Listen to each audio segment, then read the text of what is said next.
Donc pour ce dernier CM, nous allons aborder la question des émotions et du plaisir en éducation physique et sportive.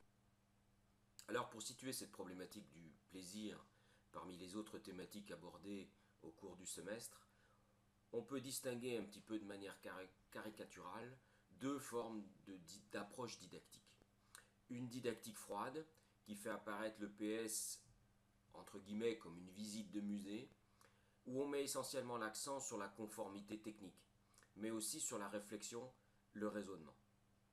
À l'opposé, on aurait une didactique chaude, quand l'enseignant fera en sorte de stimuler la dimension sensible, les sensations et les émotions chez les élèves. L'enseignement des APSA se définit alors comme une expérience vécue. D'un côté, dans la didactique froide, on a le sérieux, la rigueur qu'impose effectivement le travail à l'école. De l'autre, dans la didactique chaude, il y a les aspects du jeu qui renvoient effectivement aux APSA. Les APSA sont d'abord des jeux. Et cette dimension émotionnelle qui vient effectivement englober l'ensemble des apprentissages effectués par les élèves. L'enjeu de cette question du plaisir et des émotions peut se repérer à trois niveaux. Le premier niveau, au niveau culturel, c'est-à-dire au niveau des APSA. Kaiwa, en 1958, dans Des jeux et des hommes, montre bien que les jeux relèvent de plaisirs différents. Bernard Jeu, sur la même problématique, dans Le sport, l'émotion, l'espace, propose une classification des jeux sportifs en trois catégories, la performance, le défi et l'épreuve. Et il précise que chacune de ces catégories renvoie à des émotions différentes. Baudry, en 91, montre que les adolescents sont attirés par les pratiques à risque. Et enfin, Loret, en 1995, dans Génération Glisse, distingue d'une part, et nous y reviendrons tout à l'heure, une culture sportive analogique et une culture sportive digitale. On a donc des pratiques sportives qui sont chargées d'émotions et d'un côté peut-être une culture de l'effort et de l'autre une culture de plaisir. Le deuxième niveau sur lequel on peut s'interroger, c'est celui des apprentissages à l'école. Develay en 1992 met en avant que se lancer dans l'apprentissage, mener un projet d'apprentissage, n'est jamais neutre sur le plan émotionnel, par le simple fait que lorsqu'on accepte d'apprendre, on se définit vis-à-vis des autres comme celui qui ne sait pas.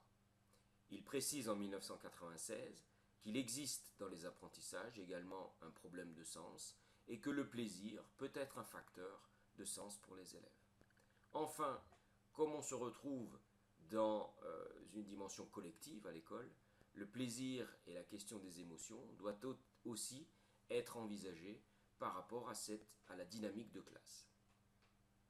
À l'école, on a, disons, la coexistence d'un groupe finalisé par un apprentissage, à propos desquels se nouent des relations qui s'interdéterminent, plaisir d'être en groupe, mais en même temps, effort de passer devant le groupe. Alors si on s'attarde un peu sur la classification d'Alain Lorrain en 1995 dans Génération Glisse, cet auteur distingue d'une part une culture sportive digitale qui renvoie en fait au sport traditionnel et une culture sportive analogique qui renvoie à ce qu'il appelle les sports de glisse. Alors pour lui, les sports digitaux visent d'abord un objectif de reconnaissance de soi. Cette reconnaissance prend la forme d'un rang au sein d'une hiérarchie et cette culture digitale valorise un corps objet, un corps instrument où il s'agit finalement d'être efficace. La culture sportive analogique valorise a contrario plutôt la connaissance de soi, les sensations, le partage de l'expérience et non pas tellement l'efficacité. Elle valorise donc un corps sujet. On passe donc dans ces deux cultures d'un corps objet à un corps sujet. Une autre dimension peut être mise en avant par rapport à cette question du plaisir, c'est la perception et attente émotionnelle des élèves en EPS.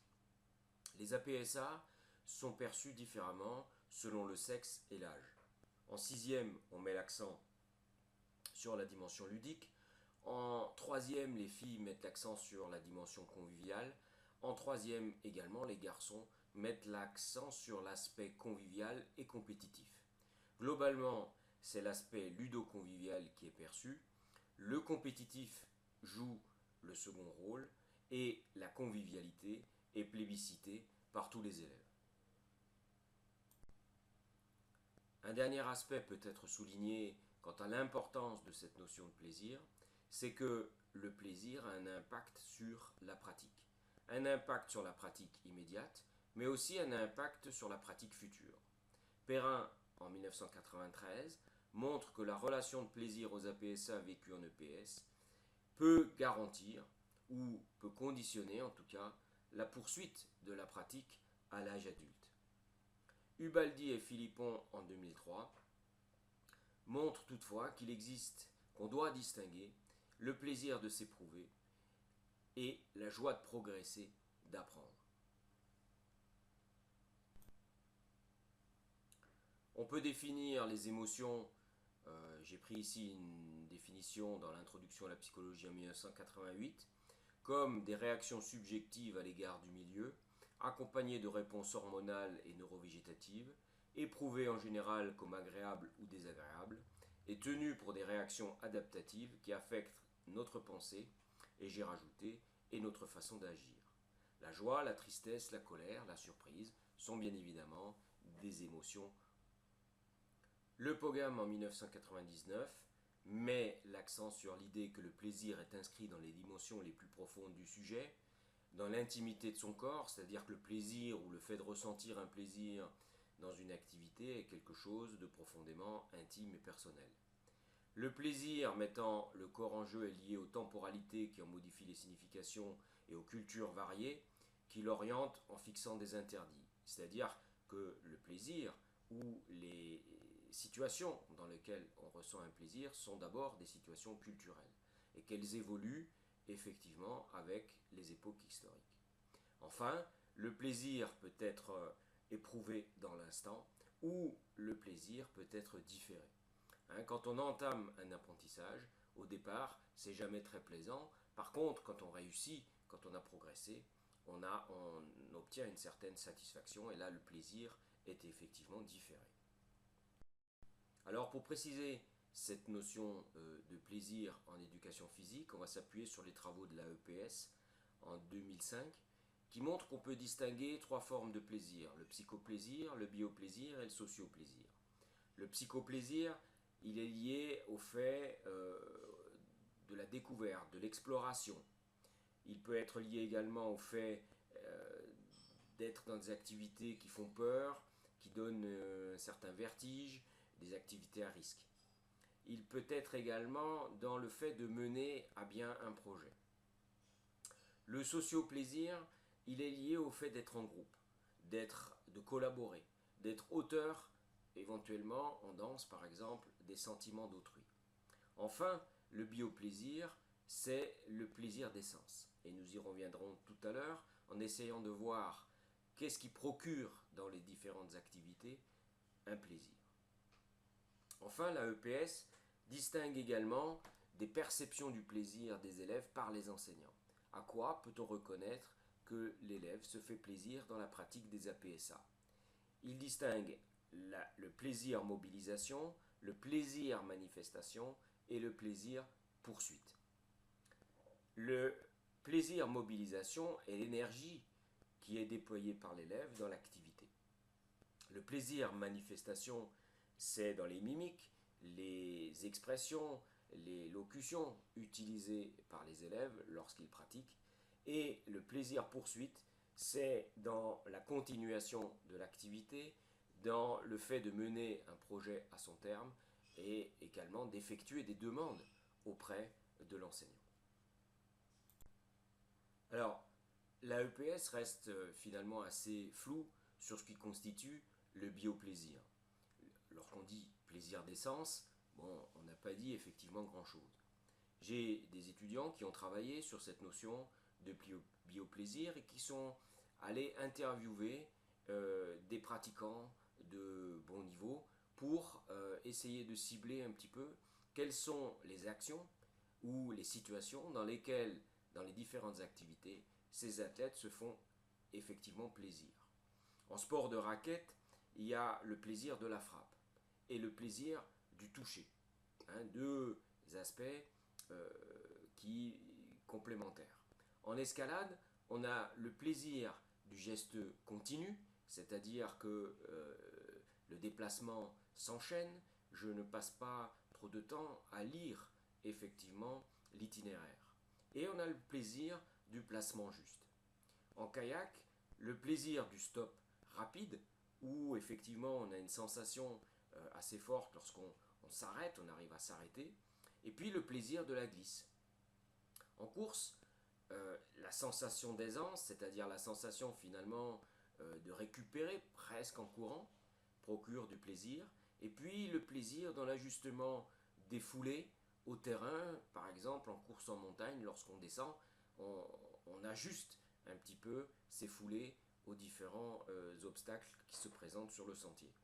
On a donc dans les APS des mouvements ou des situations qui procurent plus de plaisir que d'autres. Après avoir défini les enjeux du sujet et défini le terme émotion et plaisir, nous allons essayer de manière concrète de voir comment susciter le plaisir chez les élèves. 5 facteurs déterminants semblent conditionner le plaisir. Ces facteurs ont été déterminés par la EPS en 2007. Premier facteur, la pertinence et la qualité de l'environnement spatial, matériel, culturel et humain. Deuxième aspect, la prise en considération des sensibilités et des préoccupations des personnes. La justesse des possibilités d'action et d'interaction offertes. Quatrième facteur, un degré de mobilisation dans l'action du pratiquant qui se termine par une réussite, une semi-réussite, des difficultés ou un échec. Et enfin, dernier élément, une combinaison d'affects éprouvés par le pratiquant avant et pendant l'action. Premier aspect, la prise en considération des possibilités et des préoccupations des personnes. Lorsque je fais un cycle escalade, il faut que je pense effectivement à proposer des voies qui font appel à des sensibilités différentes. Pézelier, en 2010, distingue différentes formes de motricité dans la pratique de l'escalade. Et il propose la classification suivante, ce qui relève d'une motricité féminine d'un côté et ce qui relève d'une motricité masculine de l'autre. La motricité féminine se résume dans le terme pousseur économique. Cette motricité est, caractérisée par une prise d'information sur les pieds, des prises de pieds nombreuses et une pose précise, peu de traction sur les bras, on valorise la souplesse des mouvements statiques et on peut observer plus de relâchement. La motricité masculine se résume dans le terme le tireur athlétique. On a une motricité du haut du corps qui est prédominante, la force prédomine, on a une prise d'information vers le haut, une pose des pieds qui est moins précise et on peut observer des mouvements beaucoup plus dynamiques. Au badminton, on peut avoir la même distinction, c'est-à-dire des élèves qui ont une sensibilité au duel ou une sensibilité au duo, à l'échange, et par ailleurs, des élèves qui ont une sensibilité plus accrue vers le jeu fort et une sensibilité au jeu placé. Alors, deuxième dimension qu'on peut mettre en avant, c'est la pertinence et la qualité de l'environnement spatial, matériel, culturel et humain qui permet effectivement de ressentir du plaisir. Chauffin et Lemeur, dans la revue EPS 309 en 2004, s'interrogent sur les modes d'entrée qu'on peut utiliser. Sans discuter de la pertinence de cette notion de mode d'entrée, je pense que les formes de pratique scolaire qu'on peut identifier à l'heure actuelle dans les propositions pédagogiques combinent différents aspects qui amènent l'élève à s'investir. D'une part, une dimension culturelle, d'autre part collective, une dimension ludique, une dimension valorisant parfois l'activité personnelle, une dimension technique, une dimension liée à la compétition, une dimension valorisant l'exploit. En fait, dans la pratique, l'enseignant combine ces différentes dimensions pour que l'attirance ou la sensibilité des élèves à l'une ou à plusieurs de ces dimensions soit effectivement satisfaite. Toujours par rapport à cette problématique d'aménagement des APSA, Gagnère et Lavie en 2006 proposent une classification des APSA selon deux critères.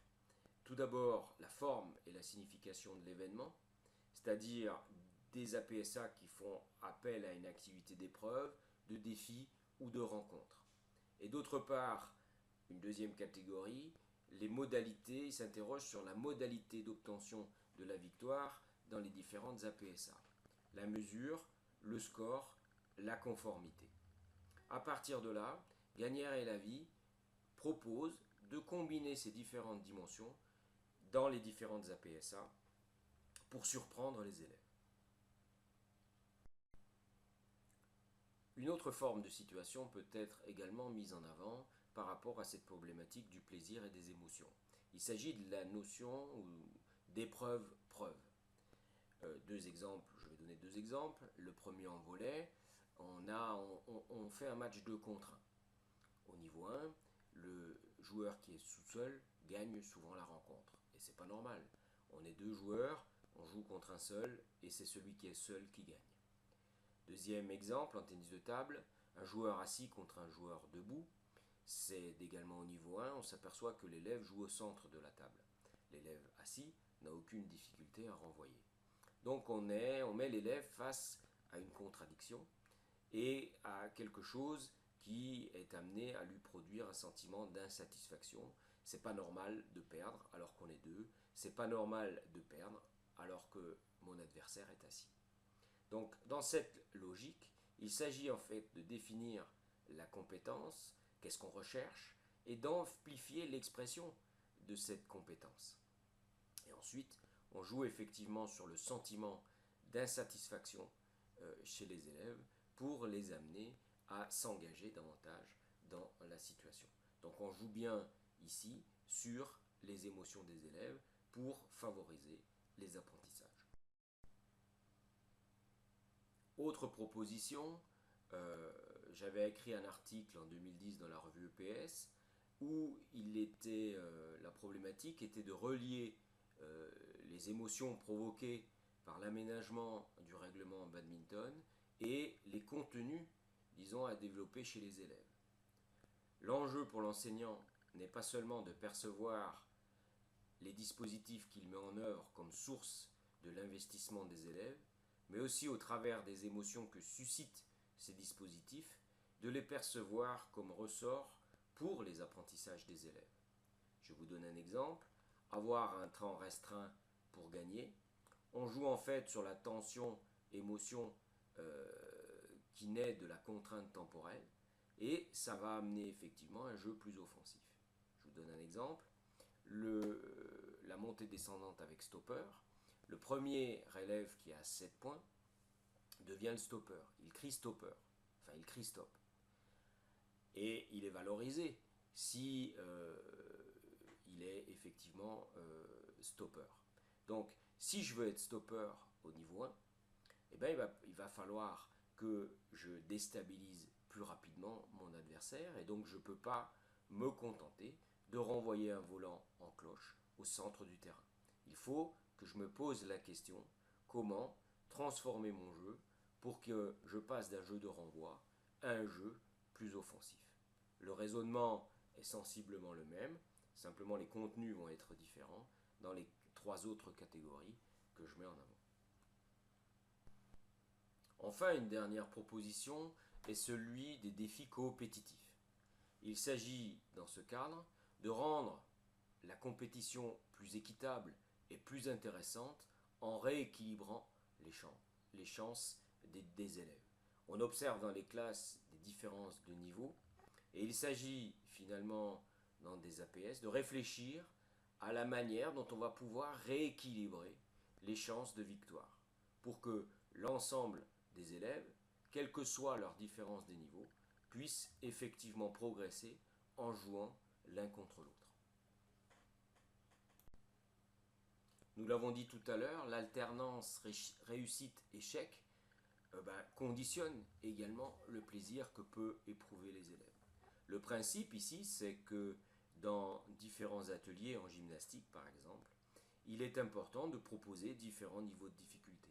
Ça rejoint en fait l'idée de décalage optimal, c'est-à-dire que le niveau rouge ici est effectivement possible pour tout le monde, et le niveau vert, au début du cycle, doit être inaccessible pour tout le monde. Et donc, on a tous les élèves qui sont en réussite et tous les élèves qui peuvent également être en échec sur un niveau du dispositif. Donc il y a bien une alternance entre d'une part la réussite et l'échec. Et ça, c'est un principe important en tout cas de structuration des ateliers dans différentes APS. Dernier aspect sur lequel je ne m'étendrai pas parce que ça a été déjà abordé par M. Bourganel, c'est que la mise en projet elle-même constitue ou peut constituer une source de plaisir. Mais cette fois-ci, en fonction de, disons, la temporalité du projet, est-ce que c'est un projet d'action, un projet d'apprentissage ou un projet d'entraînement, le plaisir peut être effectivement plus ou moins différé. On a donc 8 pistes qui peuvent effectivement se conjuguer dans les exemples que je vous ai donnés. Et la piste numéro 1, c'est tisser des relations humaines bienveillantes et émancipatrices au sein des dispositifs. Piste 2, favoriser une réussite quasi immédiate pour entretenir en permanence un espoir de réussite. Piste 3, ajuster l'enjeu du jeu au niveau des élèves. Piste 4, aborder l'activité en prenant en compte les préoccupations des élèves. Piste 5, valoriser aussi bien l'autodétermination que l'interdépendance positive. Piste 6, faire vivre des expériences marquantes. Piste 7, proposer des contenus en phase avec le niveau d'adaptation de l'élève. Et enfin, piste 8, permettre à l'élève de repérer et capitaliser ses progrès. On a donc ici différentes pistes qui permettent de développer ou qui permettent, disons, qui conditionnent un petit peu le plaisir que l'on peut développer chez les élèves. Et ces différentes pistes ont également été mises en avant par le groupe de l'AEPS en 2007. Dernier aspect que j'aimerais mettre en avant, c'est la vie de classe et la question du plaisir. Un principe essentiel est à mettre en avant. Ici, c'est le principe de coordination. Alors, ce processus de coordination est défini par Demouchel en 1999 comme l'ensemble des interactions entre plusieurs individus dans une situation, permettant à l'action de chacun de se définir par rapport à celle des autres. Alors, cette notion de coordination a été reprise par Durand en 2001, qui montre qu'il existe au sein de la classe des acteurs en interaction et que de ces interactions émergent des moments saillants, des moments un petit peu, soit des incidents critiques, soit des moments effectivement de plaisir ou de manifestation du plaisir. Et il montre que ce n'est pas tant l'état ultime de l'acteur qui est déterminant, mais c'est l'accueil fait aux émotions qui est déterminant. C'est-à-dire la manière dont l'enseignant va recevoir ou va gérer ces moments saillants qui donne finalement une tonalité émotionnelle particulière à la situation. Alors, pour RIA en 2005, l'enseignant expert est capable de créer un climat émotionnel favorable en classe. Il est capable de tenir compte de la tonalité émotionnelle des tâches d'apprentissage et du déroulement des interactions pour garder, si vous voulez, un climat émotionnel favorable en classe. Il est capable aussi de théâtraliser ses émotions, de faire semblant, d'accentuer certains aspects ou au contraire de se contrôler pour dédramatiser certaines réflexions ou certains incidents. En guise de conclusion, on peut donc dire que cette problématique du plaisir et des émotions dans l'enseignement de l'éducation physique renvoie à une didactique chaude Et que pour provoquer ces plaisirs ou ces émotions, il s'agit de penser des dispositifs pertinents. Il s'agit également de gérer les interactions et de conserver un climat de classe positif, un climat émotionnel de classe positif au fil des apprentissages.